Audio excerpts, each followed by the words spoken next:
Russia and China are conducting joint naval exercises in the Sea of Japan. Together, Moscow and Beijing are sending a clear signal to Western countries, primarily the United States. In the event of an escalation, they will cooperate.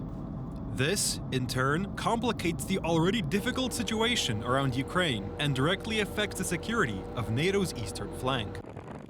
Such maneuvers have not been seen here for a long time.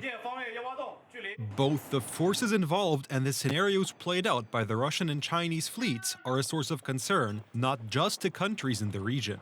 The Chinese and Russian naval forces established a joint command headquarters and organized map simulations based on the exercise plan and program. We held in-depth discussions on issues such as organizational form and coordination of forces, and reviewed and refined the exercise plan and security plan. A key element of these exercises is combating enemy submarines. Both the location, the Sea of Japan, and the nature of the maneuvers are no accident.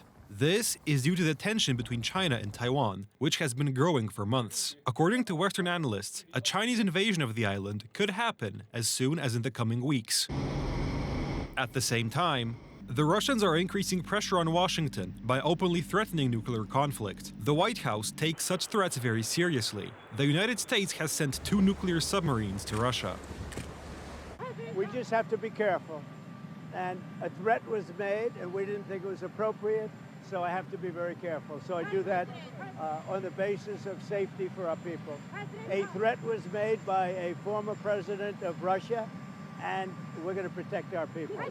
The greater American involvement is in the Pacific, the greater the threat of escalation in Eastern Europe. The Russians are now coordinating their operations together with Beijing. If China attacks Taiwan, the Kremlin may attack NATO's eastern flank. It is in the interest of the West, including Europe, to maintain peace in the Pacific. This is all the more so because some of the United States allies have already declared their support for the Americans in the event of a conflict with China.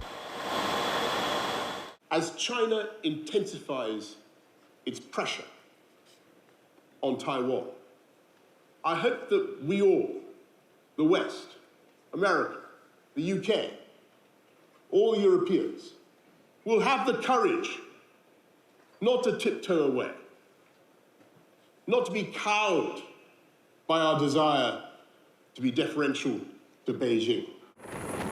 The problem is that Beijing's closer relations with Moscow could thwart plans to stifle the Russian economy with the sanctions announced by Donald Trump. The coming days will be decisive. If Moscow does not decide to suspend hostilities in Ukraine by Friday, Washington is set to impose heavy tariffs on all of the Kremlin's raw material trading partners.